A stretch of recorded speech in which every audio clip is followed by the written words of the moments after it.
Okay, well, I think we'll go ahead and kick it off. Thank you all for joining us today. I'd like to welcome you to today's webinar discussing year-end tax and audit review.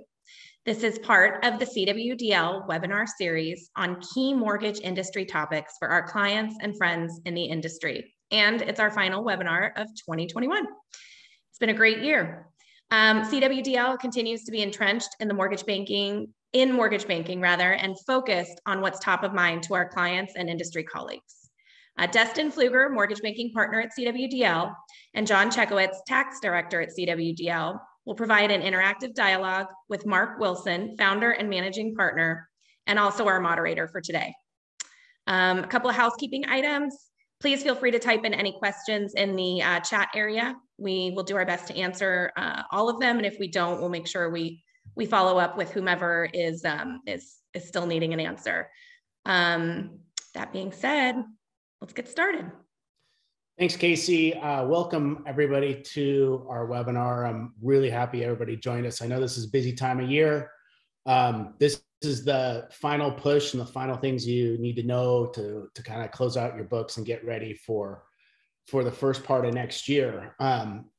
So I'm going to jump right into it. We have John from our tax group on, and there's been some changes that have happened. So let's kind of jump into it. John, go through some of the current legislation that's just happened and what kind of changes we should expect from a tax perspective for 2021.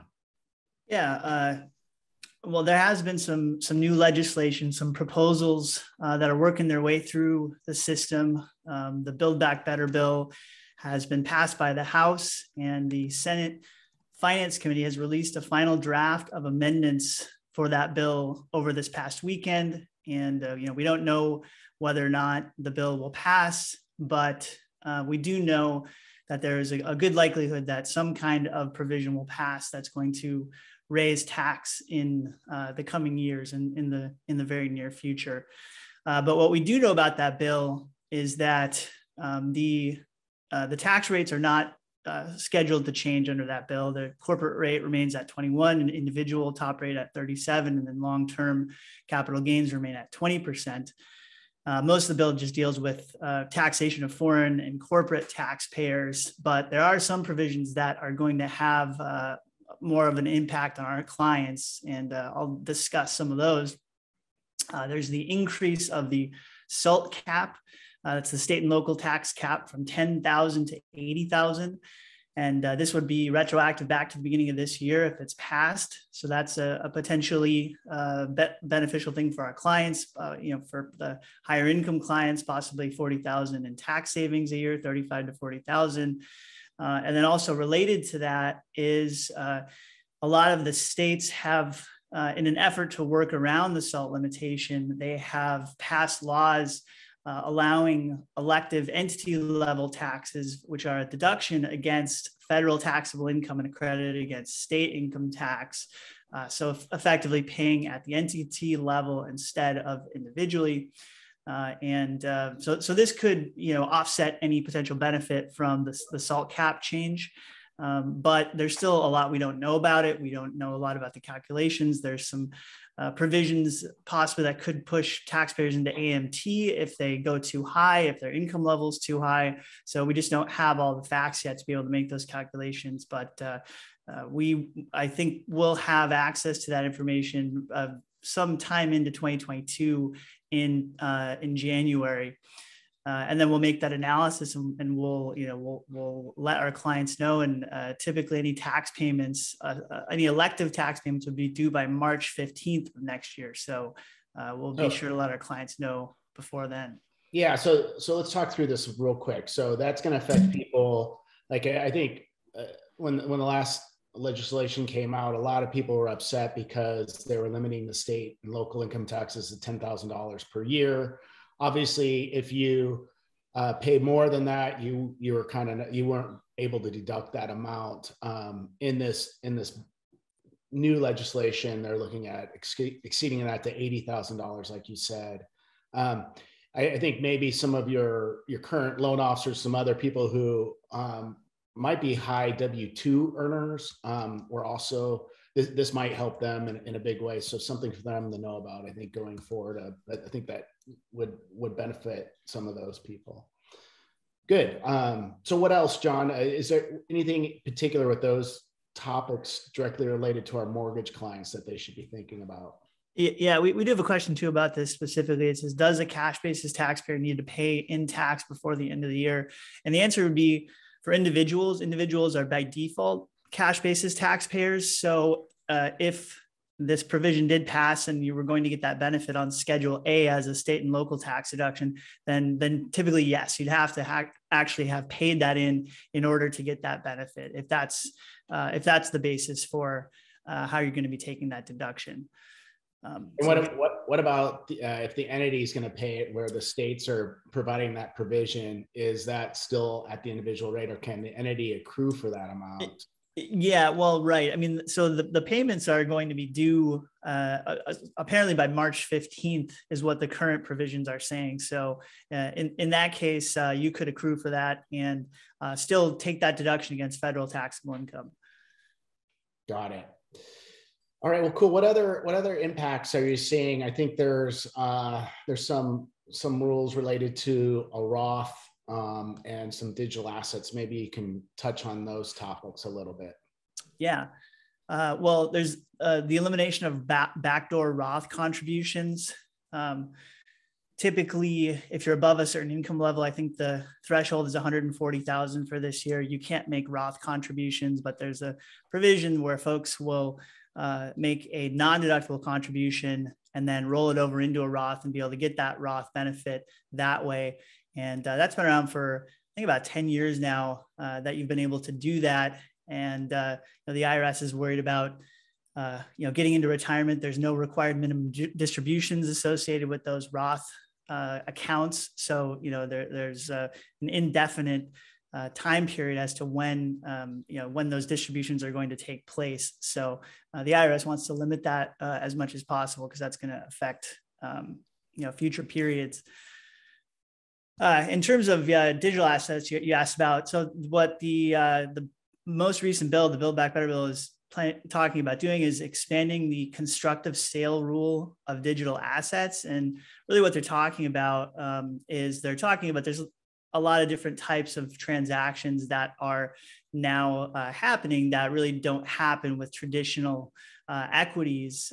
You hear a lot about staking and swaps and wrapped coins and things like that. So this new provision would essentially expand that and seek to treat those as realization events, so that you'd have a reporting obligation. Even as a non-dealer, you'd have a reporting obligation for those realization events, and that's something that would take place in 2022, starting in 2022. And likewise, I didn't mention for the backdoor Roth, that's something that would take effect starting next year. So you could still do it. You can still make backdoor Roth contributions if you haven't already maxed out your Roth contributions for this year, your backdoor Roth.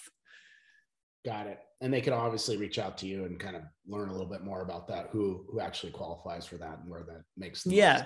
Absolutely. Yeah, it's a little bit tricky. I mean, if you have pre-tax money in your IRA and you roll it over, obviously that's going to be a taxable event because you're going from a pre-tax account to an after-tax account. But if you just have after-tax non-deductible assets in the Roth, then it's a no-brainer to roll it over if you can. Yeah. And then let's talk a little bit more. Can you give us some more examples of what digital assets are out there and what we're seeing and why they've become such a hot topic? I mean, in terms of why, I mean, I don't know if I can really speculate too much on that. I mean, I myself am a pretty big fan. I like to dabble a little bit in altcoins, and I'm pretty interested in that. And I think they talk about Web3 and the decentralization of the web, and putting actually ownership of the web into the hands of the investors in these various blockchains. It's probably a really long conversation to get into too much detail, but it's really interesting stuff, and I think it's going to affect a lot in the coming years. And I think everybody really should do their best to get educated on it as much as possible, even if you're not going to invest in those assets personally. I think that's the direction that a lot of a lot of technology in general, and the internet in general is going to be going. So we're going to have to get smart on it. Yeah, sounds like another webinar series on cryptocurrencies and everything. I know Definitely. I know I visited my kids in college, and when every college kid was talking to me about cryptocurrencies and which ones I had and which ones I should be selling, that the future is at least talking about it. So we should be paying attention a little bit. That's great. Anybody have any questions about it? Please make sure you're asking them. I know that we have somebody monitoring those. So hey, and John, the question, you're connecting to audio right now, just so you know. Go ahead, Dustin. What were you going to say? Yeah. The question, John. The question. I don't know if we clarified, but that somebody did clarify on that question about this about the cash basis taxpayer and it being specifically related to the SALT workaround. Did you answer that, or was that? Yeah. I think okay. Just want to make sure. Okay, go for it. Sorry. Go ahead. Great. Okay. Now, let's move on. There's some provisions that are expiring. Maybe you can walk through those and kind of give some of our clients a heads up on that. What are some expiring provisions they need to be paying attention to? Yeah. So as part of the Tax Cuts and Jobs Act, I don't know if many folks remember, but a lot of things are expiring in the coming years, a lot of them in 2026. And the CARES Act also deferred a lot of different provisions. So one of the things that's due to expire in 2023 is bonus depreciation. So that's effectively the ability to take a 100% deduction for the cost basis of an asset. So that's a potentially significant thing. 179 is not going away. The difference there being, 179 can't take you negative. So if you already have losses, 168 bonus can't take you more negative. There is a provision, part of CARES, that deferred a business interest expense limitation that does not include warehouse interest and loan fees, but that could have an effect. There's a provision for that. Companies will no longer be able to expense R&D expenses. They'll have to amortize them starting in 22, which, to clarify, that's not going to affect the R&D credit. Those amortizable R&D expenses are still qualified research expenses for the R&D purposes. And there's also an excise tax that is going to be kicking in starting in 2022 for high cost insurance plans. So if you have high cost insurance premiums that are employer paid in excess of $30,000, there's a 40% excise tax to the extent that that exceeds that. So that was deferred as part of CARES, and that's kicking in. And then just kind of a reminder too, for anybody that deferred payroll taxes under CARES, those are due to be repaid by December 31st of this year. So, potentially substantial penalties for paying those in late if you happen to have taken advantage of that deferral option that they offered. Got it. Okay, cool.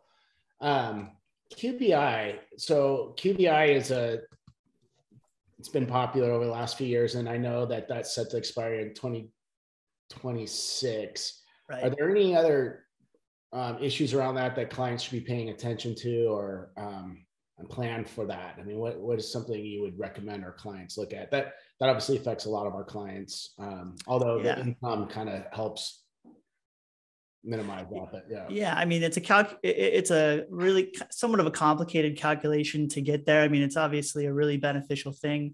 I think there's nothing really substantive changing right now. It's just something I think people have to be aware of as we get closer to 2026, as they look at possible revoking their S election, or perhaps, converting to a different entity type, or, just thinking about those types of things and how the QBI deduction is going to have an impact on that. Because if that does go away and it's not made permanent, that's, a 20% increase in income, and, that's pretty significant. So just, I think it's something just to be aware of, but not necessarily an urgent thing.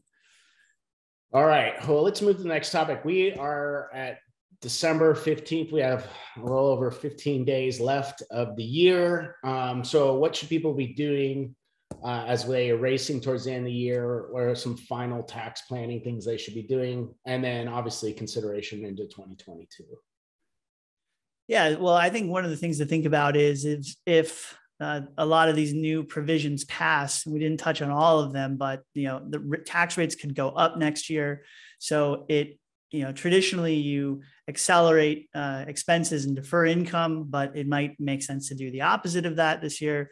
If you look at your projected revenue going into next year and determining if it's going to be much lower this next year, then okay, maybe it makes sense to defer. But in this case, it just based on equal income between both periods, it might make sense to actually wait to take those deductions.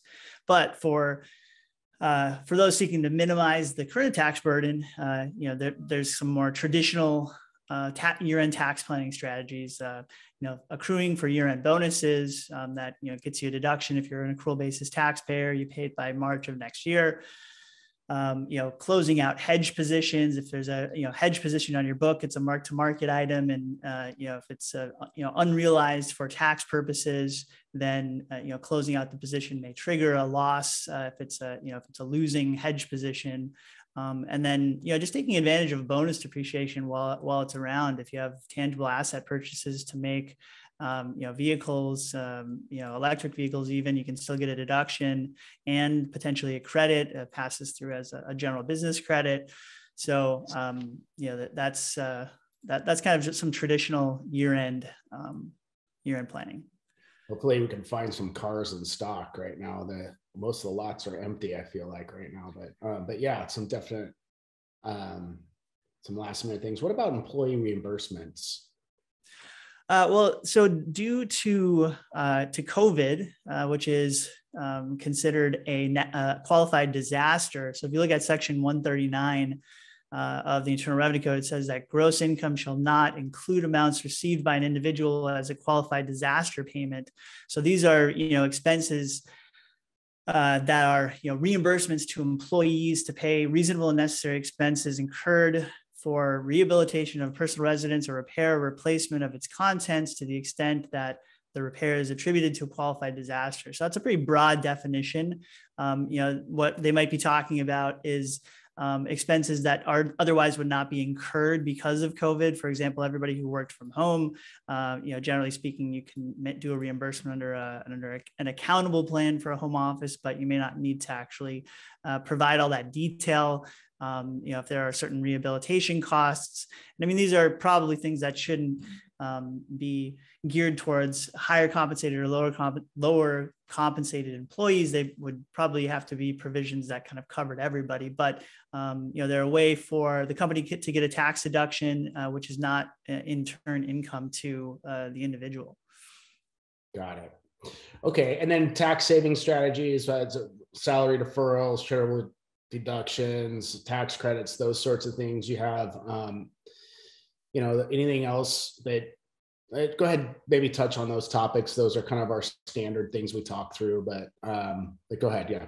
Yeah. So maxing out salary deferrals is obviously, it's a kind of a no-brainer. If you have a qualified plan, you want to do that before the end of the year. And then, you have the option of making employer contributions to the plan after the end of the year, before the date that you file the tax return. So that's a big one, also really more of a traditional thing. Charitable donations, whether it's cash or appreciated property, you can make contributions of appreciated property and you get a deduction for the fair market value of that property. So you don't have to sell it first and recognize the gain. You can just contribute the appreciated asset. There's other more creative charitable planning structures, like, charitable trusts, and, which also have benefits for, estate planning purposes, and probably not worth going into all the detail about them at this point, but definitely things that you should be thinking about, especially in higher tax years. There's some often administrative expenses that go along with those types of charitable trusts, but if you have an outlier year where income is high, it could make sense to utilize one of those strategies. So John, I guess just a quick question in here. I mean, thinking about where we were last year at this time when we did this, and in this year, and then going into the next, probably in declining revenue. I mean, are there any other, I mean, you touched on it just a little bit earlier, but any other things, strategies that you would say that we wouldn't do in a year like last year, but, maybe going into the next couple of years, whether that's deferring, like you've talked about, deferring revenue, deferring costs, whatever. I mean, is there anything else you think just based on the change in the years we're about to have? Well, do you mean like with respect to the fact that, there's margin compression expected? Yeah. Margin compression, decreasing volumes, everything like that. Yeah. I mean, just, yeah. Exactly. Yeah. Well, yeah. I mean, I think, deferring revenue as much as possible into lower income years is something that you should do. And, accruing for every possible type of accrued expense you can accrue for at the end of this year to push more of that income into next year. That's really what it comes down to. There's a lot of things that you can do for that. Got it. Yeah, and I know a couple of things outside the box too, John, that we've seen over the years. We've seen captives and some other things that have come through. Any thoughts on that? I know that there was a court case related to captives and some that got challenged and actually favored the taxpayer. Maybe you can touch on that a little bit. Yeah. I mean, that's a definite, very discretionary type of strategy. You can take up to a $2.3 million deduction, and it's not income to the captive. There's an 831B exclusion, they call it. And yes, they have been the attention of the IRS a lot lately. They're a listed transaction. And there's been some winning court cases lately and some losing court cases. And the main issue with the losing court cases is that the captives did not have adequate risk distribution, and they did not act as insurance companies in the commonly accepted sense. And that's just straight out of the court case decisions written by the judges. So there's a right way and a wrong way to do it, but in a high income year, it could make a lot of sense, and it could be a way to replace a commercial policy that you otherwise have to pay for. So dual benefit in that respect. Very cool. Great. We're going to be switching over to GAAP considerations here pretty quick, but any final thoughts or anything? I like to encourage our clients to reach out and meet with our tax team early and often.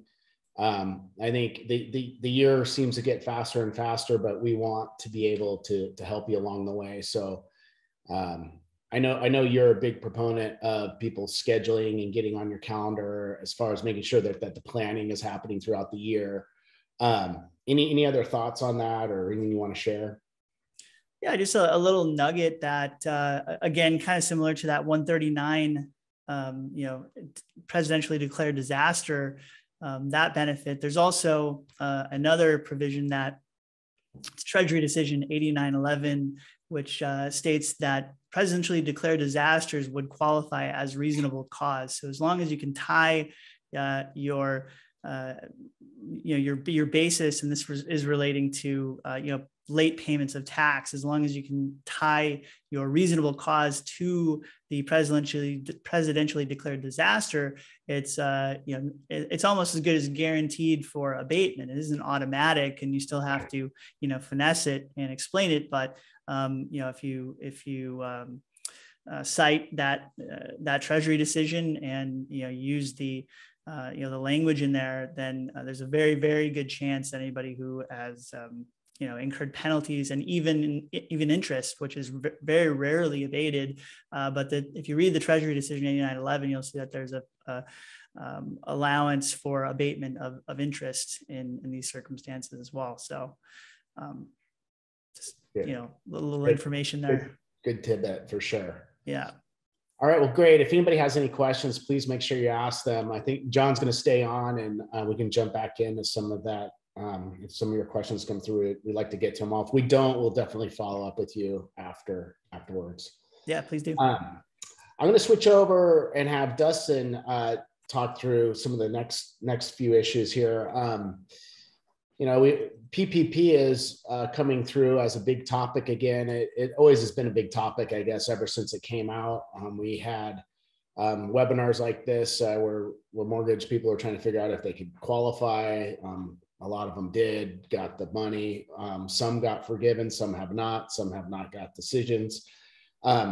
So Dustin, maybe you can give some color, a little bit of what's happening, what we're seeing out there with the PPP forgiveness, and any additional thoughts. Yeah, no, for sure. Yeah, I mean, I think like you said, Mark, I mean, this has been almost a 2-year process now, and going through this, and you started with do mortgage companies qualify? Then everybody thought, believed they did. Most of our clients took out PPP loans. But basically back in June and July, if you were in that wave of client or mortgage company that applied for forgiveness back before June or July, we saw a lot of those guys get forgiven in June and July. A lot of those started trickling in. We saw them happening. It was a big wave all of a sudden. They sat. There could be people that applied back in February for forgiveness and then didn't hear anything until June, July, August. And we saw this big wave of forgiveness happening. And so, I think everybody took kind of a deep breath in the industry. It was like, well, great. Because there's still a little bit of question out there, just the fact they were sitting out there so long.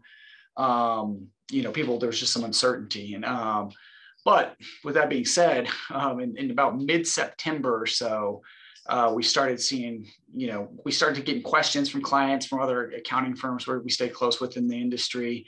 That there's questions that they were getting back from the SBA asking about, did they participate in lending activity? Their NAICS code triggered, that there could possibly be a lending institution. And then it started to trickle in a wave of either the SBA recommending them for denial, or some of them actually getting denied.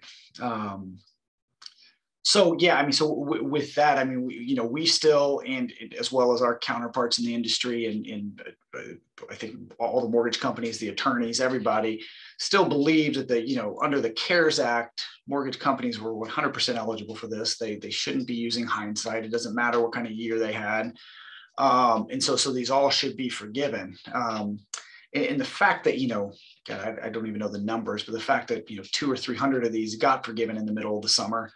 Even points to that more. So I think what we've been doing and what we've been telling clients is, we'll advise, hey, you need to obviously respond to the SBA and their timeline. You need to do that. There's no question about that, but they need to start getting an attorney involved as quickly as possible, because I think we're at that stage where the attorney is going to help kind of form a rebuttal with the SBA and to kind of, what's the word I'm looking for, kind of protest that decision with the SBA is what, we're seeing happen now. Yeah. And we have a few clients in that situation, unfortunately. So if you did get your forgiveness, it's something to be happy about for sure. And I will say that the SBA has wrote in there that they have some statute that's super long that they'd come back and talk to you about it still. We're hoping that this gets resolved sooner than later. I don't know how they could treat one particular business in the same industry differently than another. I'm not so sure if they can do that. And if you, one thing, if you go to our LinkedIn page, we actually had a guest blog by James Brody, who's an attorney in the space. He kind of wrote through the issues and what to do and the steps to take and stuff like that. So it is, if you are in that case, that position, it's probably a good thing to look at. And go read and get in touch with them. Reach out. We're glad to make an introduction. So, any financial statement presentation related to PPP you recommend or like to talk about? Well, with this being said, if they still have the PPP on their books, last year I think probably half of our clients went ahead and recorded it. There was an option you could record it as debt on your books, just traditional, note payable, or you could have released it into income last year as other income. It's called the grant method of accounting, and what it really said was that if you've met all the criteria to get that income forgiven, then you could release it, or that debt forgiven, you could release it into other income. And so probably last year, probably half our clients did that. counted it under the grant, picked it up as other income. Half the other clients kind of put it. Now, with that being said, with this year, if it's still on the books, I would probably not record it under the grant method. I'd probably keep it as debt still. They're just probably in the disclosure. I mean, in the disclosure, we disclose that, hey, it hasn't been forgiven, whatnot, but we still disclose that we think that, they've met all qualifications, the company's met all qualifications to get this forgiven, and doesn't see a reason why it wouldn't be forgiven. So, yeah. Okay. We'll move on to the next topic here. What are you seeing from a pipeline and MSR valuation perspective as we're headed towards the end and clients are looking at closing out their books for audit? Yeah, no, I mean, I think this has been this has been a big up and down year. And I think, between Mark and you, Mark, and myself and a couple others, I mean, I think we've fielded more calls on this than we have in a long time, because basically what happened is, everybody came out of a year where production was, crazy high. Even December, it was still, high. You had a big pipeline. Then you come into this year, March or April, margins start to compress and shrink. So you have just the value of the loans going down, and then you also have pipeline shrinking. I mean, rates are rising. You have the pipeline shrinking. So we got a lot of calls, especially from, owners and whatnot, that, hey, why are we losing money on this? And, technically you're not, you're still getting, you're still making money. What has just happened is, you've recognized a lot of revenue in prior year that you're required to, I should state that you're required to recognize in the prior year under fair value and derivative accounting, that, is then getting reversed in the current year, and what you're recognizing at the end of this period is a much smaller number. So it's just basically due to the fact of shrinking pipelines and margin compression. So this year, it's going to look off on that unrealized gain. But I mean, we've walked clients through this, we've showed them this, we've put it into basis points and all that, and it kind of explain that of what's happening. So. Yeah, and I think the most important factor, if you're looking at that from planning perspective, is you want to know how that's going to affect your net worth. It's look at that derivative asset value as of 12/31, 2020, and see where you're going to be at 2021, and that net change is the portion that's going to affect your overall net worth, because that's going to be the net change in that asset value. Yeah. Good. I think even kind of staying on that topic, what are maybe the top 3 things we see during audit that is related to that, where we find errors, which are super common that you can pay attention to? Yeah, I mean, I think three is about the right number. I think there's 3 common things we typically see. I think the first is cost to close. I mean, I think that's a big hot topic that, I think we've been preaching, a lot of others, warehouse banks, a lot of people have been talking about the cost to close over, the last few years. So, including cost to close in your number, you need to be including something, you need to be backing that out. We still see, typically it's new clients that we pick up that aren't, they're just booking that pipeline at a gross number. And then making sure that cost to close is accurate and consistent. One thing in this year that we can't be doing is, we're having a bad year, so our cost to close, we're going to lower that. I mean, it's technically, it needs to be consistent unless you have a real justified reason. I mean, if you change models, you're paying LOs less, something like that, then that makes sense. But definitely just making sure that's honed in, that's good. You're backing something out. I mean, the other 2 are kind of probably both just related, around kind of like the data hygiene issue, making sure that, that you've scrubbed that data, because that data is coming over from the LOS. So it's coming over, the hedge provider is pulling it over from the LOS. So making sure we see a lot of stuff like aged locks being in there, and there may be reasons for it. So there may be, a reason for an aged locked in there. There may be some, maybe the borrower is still an active borrower. You had to, extend them and you were going to, so just making sure aged locks are cleaned up, and then double counting locks. I mean, that's probably the other number is just, you have, again, because your LOS isn't cleaned up. There's something not getting triggered. You haven't, maybe you're 2 days behind on putting in a close date. And so at end of the year, you have, 20 locks that are actually closed loans that are sitting in your loans held for sale value, and need to be pulled out of your pipeline. So those are probably the three kind of the biggest issues. There's some other minor issues we'll see sometimes. We'll see, stuff being netted together, assets and liabilities that can't happen. Sometimes we'll see people that are still new to hedging that may be backing out cost out of their closed loans, which shouldn't happen because you theoretically should have incurred all those costs or accrued them somewhere else on the balance sheet. But those are usually more minimal. You close the loan, you pretty much I'm sure loan officers aren't waiting to get paid, right? Yeah. So a lot of that cost has already been realized. Yep. Or if they close them at the last couple of days, they've at least accrued it into the next payroll. So yeah, I think. Oh, and the one other, it's best efforts locks. Best efforts locks and best efforts loans. Make sure you're including those. Have a value.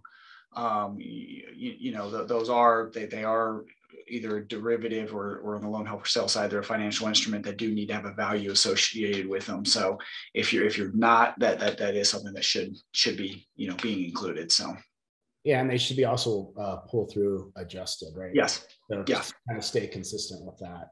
Yep. And then I think the other thing is sometimes in the best efforts they'll apply an average value, but you might have DPA loans with government loans and alike, which aren't going to be the same value, right? We know that. Yeah. So have to be careful on that, especially if you have a large enough pipeline of those undervalued versus higher value type of loans. Good.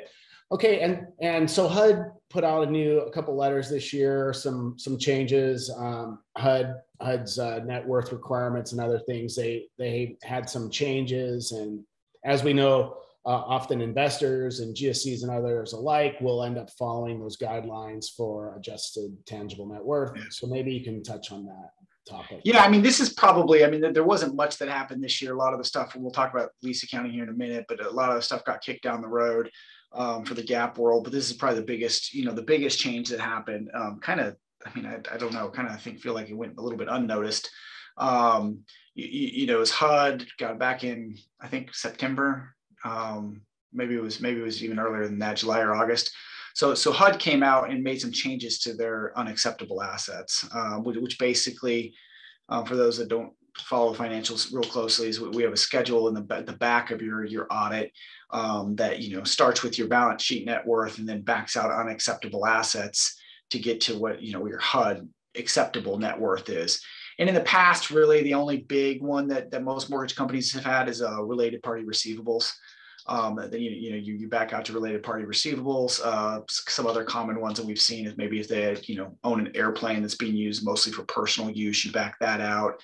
But those are really the big ones in the past. But what they did this year, HUD came out and said they first came out and said they're not going to allow any real property as part of your HUD net worth. So if you have I should say any real property with the exception of your corporate office. So if your corporate office is in the company, that will still count for net worth property and net worth purposes. But any other real property will not count. So if you own other buildings that you've put in the company I saw this trend probably back 2018. People were contributed in property into the building because they're trying to get net worth up, that kind of thing. So if you were contributing in other buildings, if you're contributing in houses that were owned on the side, even REO. So even if it's stuff that you foreclosed on in the normal course of your business, and you have one or two properties sitting there in your REO, that's no longer being allowed. So really, it's any real properties, investment properties, land, building, anything like that, other than your corporate office. So that was probably the biggest one. The next one is they came out and made a rule that said they said any assets that were designated to offset future expenses are considered unacceptable assets. So basically what they're getting at is prepaid assets, deferred tax assets, You know, if you have any capitalized expenses, which in this industry, there's not much, but, you know, so prepaid assets, or if you're a C Corp and have deferred tax assets, you know, that those now are going to be excluded. So if you view prepaid insurance, if you've prepaid, you know, rent, you pay it on December 30th instead of January 1st, you know, anything like that is now getting backed out of your calculation. So prepaid expenses, and that includes insurance and all those things. Okay. And then, I mean, that makes sense. So it's interesting that they would do that. And on the C Corps, the deferred assets, if you have a bad year in a C Corp, you create a big loss, that actually you get to carry that future benefit that will reduce your taxes in future years under GAAP. They're not allowing that anymore. Yeah. So I mean, all of that's going to get back to, all of that they're not allowing at all. I mean, I don't know the thought behind it. I mean, I can only guess that, especially to the prepaid piece, at least, that like, well, you know, this is going to be an expense of the company in 3 days or in, you know, a month or whatever. And so they're like, well, if you're paying it now, we're just not backing it out anymore. I think so it is a big, I mean, it is a big change. I mean, they're HUD likes cash. I mean, I think that's there. It comes back. They always just want it to be as liquid as possible, and they push that. And if it's outside the scope of your normal business, like privately held companies, investments in privately held companies, they tend to challenge that and some other things. We get a lot of questions around what's acceptable during the year. And the only other change, and this isn't that big a deal because it doesn't actually technically affect your net worth, but you'll see some changes in at least our financials this year is other assets. So if you have a line item, on the financials called other assets, we need to actually break that out in the notes. So in the notes, we'll have a separate note now that will just say other assets consist of, you know, whatever it consists of. Typically, again, in a traditional mortgage company, other assets really consist of deposits. So we'll probably just break that out and say deposits now and not do that. But if it is lumped up with other, other types of assets in there, we'll have to break that out in the financials. So that's the last of that. All right. What about, you touched on a little bit, let's talk about the lease standards. Yeah. Well, sorry, which question? I had this in my notes, so I didn't want to touch it because the Ginnie Mae changes too, or that was something that came out. It has not been approved. It's been kicked down the road. Some people you talk to doesn't think it's going to go through. Some people do. So, just for the Ginnie Mae issuers, it is a future thing they're considering. Just running through those real quick. I mean, they've currently the Ginnie Mae net worth calculation, it doesn't address any obligations from other sources other than Ginnie Mae. So if you have a big Fannie portfolio or you have a big Freddie portfolio, they don't take that into account in your Ginnie Mae calculation. So they don't, but what they're proposing is that you add, that they're going to add 25 basis points of value for each of those to make your Ginnie Mae required net worth go up because of those. So that's one, that's probably the biggest change for Ginnie Mae, or the proposed change. Similarly, they have a liquidity requirement that they're proposing, and it's going to be very, very similar. It doesn't, it doesn't address, other obligations or even, kind of the interest rate risk of your loans. And so what they've done there, Ginnie issuers, right? Yeah, Ginnie issuers. Yeah, just Ginnie issuers. Sorry, anybody that's Ginnie approved, that's all it applies to. So, or if you're looking to get Ginnie approved, because it could possibly go into effect. The liquidity issue, they're gonna require an additional 5 basis points of any of your GSE outstanding obligations. So any Freddie, Fannie stuff. So they're gonna take 5 basis points and say you have to have that in cash, along with what they require now. And then they're also adding 20 basis points of your loans held for sale. So, if your loans held for sale balance, they're going to take 20 basis points and say you need to have at least that in cash as well, cash or other liquid assets, which is pretty much trading securities. So, and then the last one is really, I think trying to move to more of, some of the bank stuff. They're, right now they have no risk-based capital requirement. And so they're contemplating adding in some risk-based capital requirements in there and trying to get it onto, more, a lot more similar to like bank reporting. But again, I want to, emphasize these have not been approved. They were open for comment. I think they, kept them open for comment. I haven't heard any update. I mean, they, as of October, that was the last update I heard, is that they were open for comment. So that's really just a future looking thing that, and of course, if it does get approved, we'll send out a blog, do something, to that matter to keep everybody, up to date. So yeah, so that's it on HUD and Ginnie Mae requirements for the year. So. All right. And then what about lease standards? Yeah, so lease standards, I think, is the last big thing to really talk about from the GAAP side. I mean, again, it's not in effect this year. Because of COVID, they pushed it off another year, which is good. I feel like there's been an excuse to kick it off every year for, I don't even know, I can't remember when this started. It's been so long. I think it was like 2015 they came out with the standard, or 2014, maybe it was 14. But yeah, I mean, to that point though, I was actually, before this, I was preparing, notes and stuff like that. And I actually, as of like December 12th, FASB has declined to extend the effective date. So I think it is real now. So I don't think they're going to, extend it. They've come out and said they're not.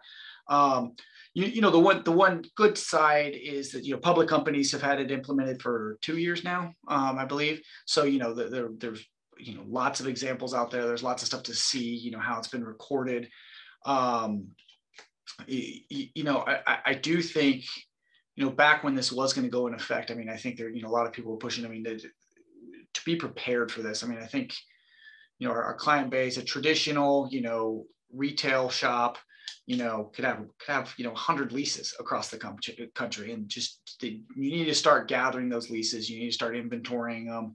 You need to start having a spot where you have them all, have terms in it, because when it does get implemented, and I mean, it's probably something, we as a collective group need to work through, next summer after audit season, stuff like that, is get in. And because what you're going to do is you're basically going to capitalize the value of that asset on your books as an asset, and then the liability that you owe for that, as a liability. And then you're going to amortize off the asset like you would, or depreciate the asset like a normal depreciable asset. And then the liability is going to get relieved as you pay it. So, it is. Short answers, we can help you with it, but it's coming up, and we make sure we have, that you're ready to go when it's time, because we've had a lot of time to actually prepare for it. So we've had, I will say, we've had a couple clients that have early adopted, one or two, but by far that's by far the minority. So, and then there's also, I mean, if you have hundreds of leases or something like that, I mean, there are, because I mean, we're talking about, property leases, copy leases, any lease that is less than, more than 12 months, you technically should have and put on the books. And there's softwares that will help now too, that will track that and book it. I even think Loan Vision has a module they're adding in for that exact thing too. So yeah. That's good. I think some of the other things that when we start auditing, we find that people forget about, or they're a little bit behind on, is, QC reports, make sure those are done, corporate minutes, some of those basic things, just to make sure you're prepared for that. As you're coming to the end of the year.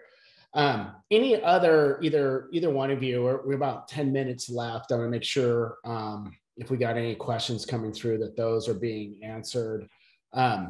Any other thoughts as we wind down the webinar here that you guys feel like we should share? I want to make sure we get it out there and answer any questions that anybody has proposed that we haven't seen. I think we've got all the questions answered. I think John's been on top of that. They've been mostly tax questions, which is not surprising. One thing I will say from a GAAP, there's a materiality. Kate, I'll answer that question just 1 second here. From a HUD purposes too, especially given this year, if you had a loss of more than 20% of your net worth in any given quarter, that is a reportable event. So you do need to make sure you have reported that. That is something, that will get asked and you will get fined for. And then, yeah, I mean, to the question, is there a materiality threshold for capitalization of leases? I mean, you know, from an auditor's perspective, yes. I mean, there's a capitalization, there's materiality thresholds for everything. You know, from an internal perspective, I mean, I think that's a your call. I mean, technically to be reporting under GAAP, no, but I mean, I would probably use a materiality, to tell you the truth. You know, if you have a bunch of, you know, 2-year, I don't know, $1,000 printers. I mean, I think you need to kind of look at it in aggregate, but I doubt that's going to aggregate to anything material or to anything that anybody cares about. So, I mean, that's really, yeah, I mean, yes, to answer your question, there probably is a materiality threshold. So, yeah. Anything else? Any other questions? I want to encourage people to ask. Usually, if you have a question, somebody else does as well. Doesn't look like we have much coming in. Go ahead. Yeah, and I'll say, you know, the lease standard, I will say, you know, some questions we get on that sometimes is like, what are the warehouse banks going to do about that? I mean, I think, you know, from the most part, all the warehouse banks we've talked to, they're you know, they're not going to include the asset, but they're not going to include the liability either in any kind of net worth, you know, calculation. So, so I mean, they're prepared. They know it's coming. Yeah, I think that's good. Any industry, I mean, trends, anything we should talk through or anything we're seeing? I know we've had more M&A type of activity this year than we've had in past. I anticipate that to continue into next year and see what's happening with the industry as a whole. Yeah, I think, listen, we are constantly trying to be a good industry partner with all of our clients. That's why we do these webinars. So if there's any topics that you want us to talk about, please let us know. Reach out to us. We are here to be an extension of the team, and we want to be supportive of all that. I was remiss. I do want to do a quick call out. Dustin, a partner in the firm, was recently recognized as a national mortgage professional 40 under 40. So he made the list. So I haven't been able to do that publicly or at least internally with our client base. So I'd like to congratulate Dustin on being recognized for his commitment to the industry. So well, thank you. Thanks. Yeah. I'll pay you later, Mark. So thank you. Yeah. Thank you. Sure. But anyways, so congratulations with that. And with that, I'll turn it back over to Casey. Yeah. All right. Well, great webinar, you guys. And congratulations, Dustin. That's great. Well, thank you all for joining today. We'll be sending out a recording of the webinar probably tomorrow. And then if anybody has any other questions, feel free to shoot them over. We're happy to continue the dialogue. And happy holidays, everybody. Yeah, have a great one. Thanks so much. Thanks, guys. Thank you. Thanks. Bye.